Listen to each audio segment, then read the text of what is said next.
आ गया दोस्तों खेसारी लाल यादव का एक और नए होली गाने का पोस्टर। आप लोग उस गाने का पहले पोस्टर देखिए। गाने का नाम है फुरू फुरू करे अंगवा। दोस्तों इस बार इस गाने को लिखे अखिलेश कश्यप और इस बार खेसारी लाल यादव के साथ में नई एक्ट्रेस आपको देखने को मिलेंगी जिनका नाम है वनु द ग्रेट। और इस गाने को अपर्णा फिल्म पर कल सुबह 6 बजे रिलीज किया जाएगा।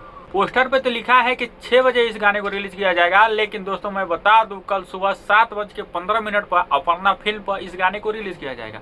तो आप लोग इस गाने को सुनने के लिए तैयार रहिएगा सुबह 7 बजे, क्योंकि अपर्णा फिल्म पर इस गाने को रिलीज किया जाएगा। और आप लोग भी खेसारी लाल यादव को फैंस हैं तो इस गाने को जब भी सुनेंगे तो आप लोग दबा के शेयर करिएगा।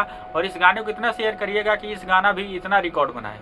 और अखिलेश कश्यप जब भी कोई होली का गाना लिखते हैं तो काफी लाजवाब लिखते हैं। दोस्तों अभी होली में टाइम है, खेसारी लाल यादव अभी से लगातार गाने होली के छोड़े जा रहे हैं।